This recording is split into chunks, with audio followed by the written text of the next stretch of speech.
Hey everybody, welcome back to another tips on using the new Dreams Ancient Dangers kit.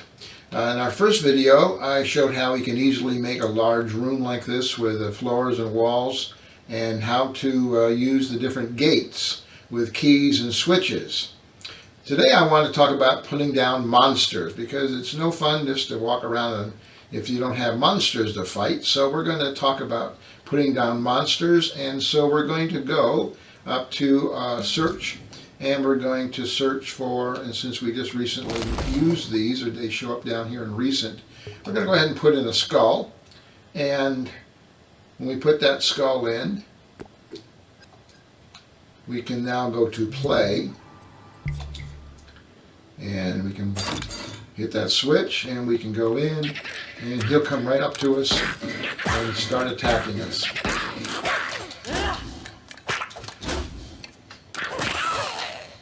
Alright, now that was fun, but wouldn't it be more fun to have more monsters? Sure it would. So let's go ahead and back here and we'll rewind and go back into our edit mode. And we have that monster there, but wouldn't it be great if we could have more than one monster? So what we're going to do is we're going to place this monster over here, and we're going to use what's called an emitter. And I'm going to go ahead and take this emitter out so we can find out where it is. And we will go to gadgets. We will go to the red one that says movers and outputs.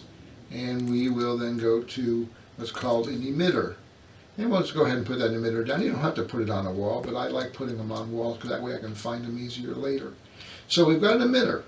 What we're going to do now is we're going to press L1 and square to go into the tweak menu. And we're pretty much going to leave everything as it is except for down here where it says max emitted at once. Set the maximum number of emitted objects which can exist in the scene simultaneously. Now the default is 20. Now you can leave it at 20, but that seems kind of a lot right now. So let's go ahead and change that to, say, 10.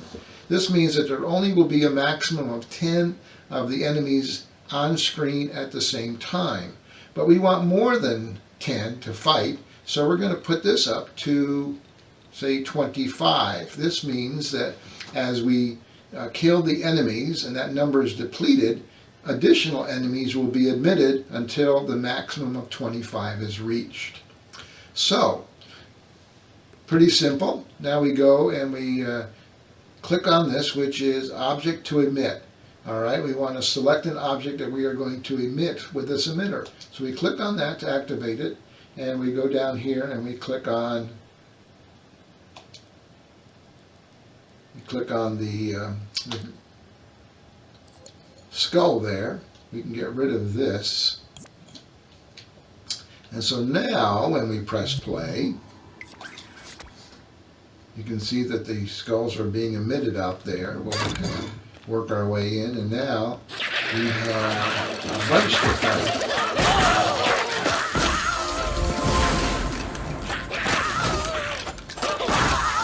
See, they keep coming until eventually there will be the maximum number, and when we have killed them all, no more will be emitted. And so now we have killed all 25. So that's how you can have a large number of enemies, but and having them continuously appear until the maximum number is reached. That's better than taking and trying to place 25 of those skulls around this place. There wouldn't even be room for them. So the emitter is a great idea. And you can have more than one. You can have an emitter over here. Let's go back into edit mode. We go up here to gadgets. We go back to the emitter, and we place that emitter. We'll just place it on this wall over here. And let's go find another. Let's go find another enemy, and we'll go to search, and we'll go to ancient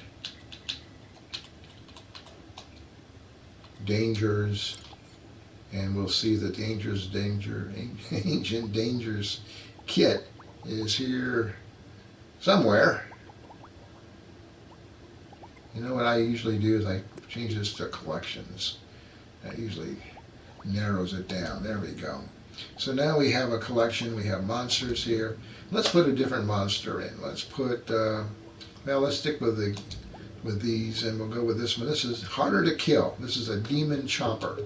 So let's put the demon chomper here, and we'll go scope in L1 and square. And again, we will just leave everything except the number we want. And since this is a much more difficult character, we're only going to have 3 at a time, but we'll emit a dozen over the course, all right? So we just go up here, we click on Object to Emit, we put it back here to the chomper, and we are good to go. So now when we press play,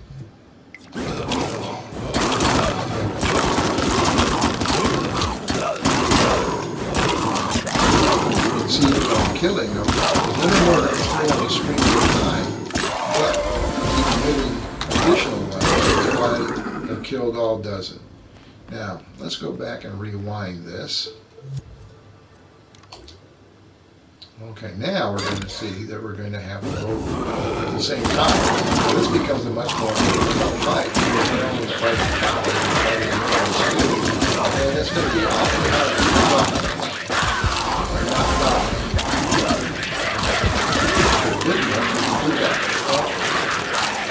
I died, and I spawned back here. Now let's go ahead and see what we can do to mitigate that a little bit.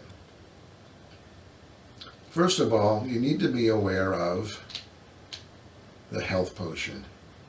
If you're going to have enemies, you have to have some way of having your character renew their energy. And let's go up to search, go out of this, press circle to go back out.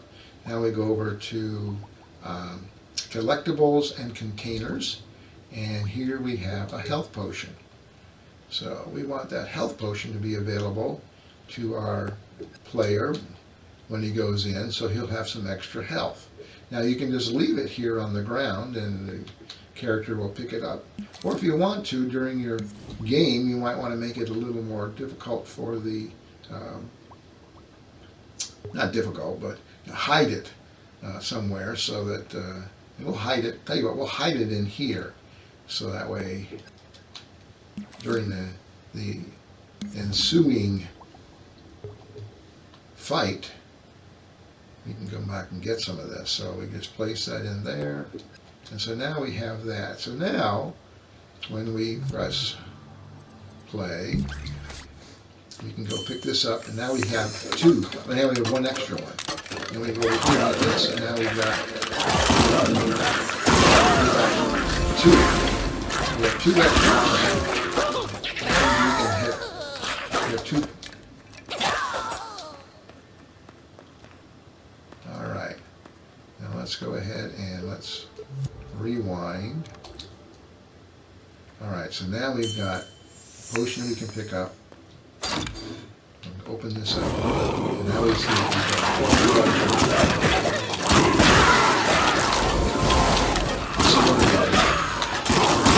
pretty good fight.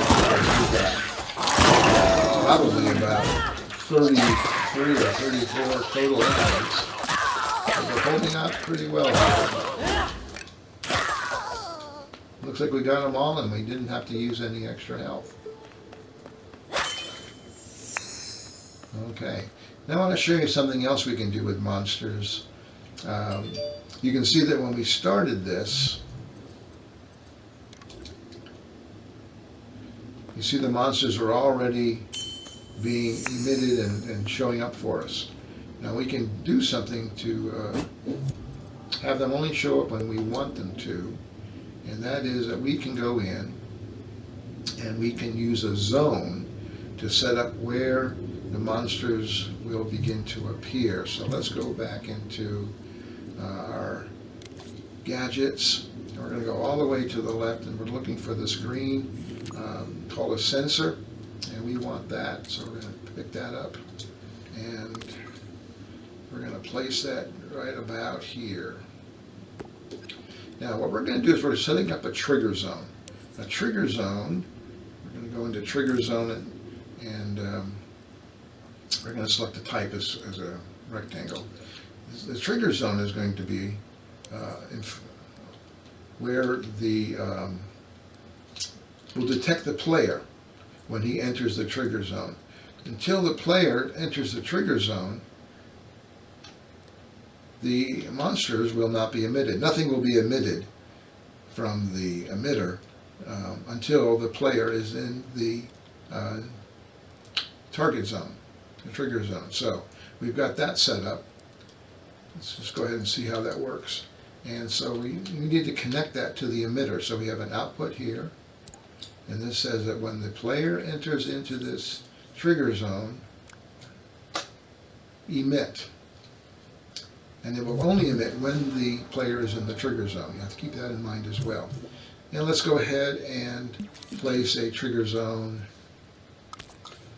for the other monsters over here. And let's just for this, just to show you, let's make this smaller.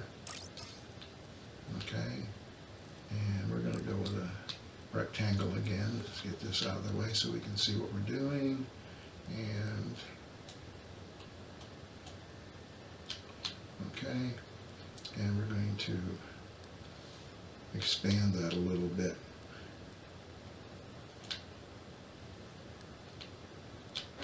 Okay, now if we go into, and let's go ahead and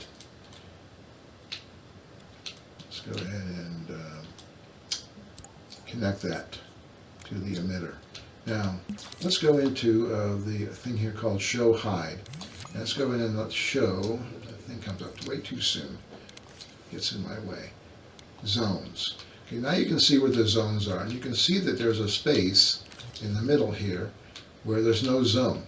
And this is a space where if the player is in this space, no enemies will be emitted. So if the player, so if you happen to go through the gate and go back here, and say we have a door here to go through, no enemies will ever be emitted. He'll never have to fight anything. So you have to be careful when you put those down that your zones either overlap or meet, because if the player is not in the zone, the way this is set up, no enemies will be emitted. But the other thing about this is that we can, the other advantage of the emitters, here I'm trying to figure out where I'm going to go next. Let's go up here and turn this off. Okay, so now let's go in here and get our trigger zone back, and let's make it go all the way over here and all the way down here and all the way to the back. And so it's pretty much going to cover the whole area. But they won't emit until the player gets into the area. So now we have that set up. So now let's go ahead and press play, and you'll see that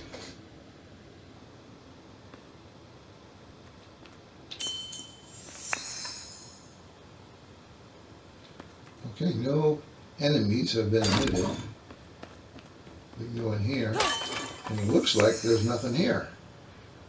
But if we go over here and we enter into that zone, you can see that the enemies are being emitted. Now if we happen to back up over here, all of a sudden we have more enemies. If we go out here, no more will be emitted until we go back here. We have to fight these, but if we go there, you can see others are being emitted because they're back on the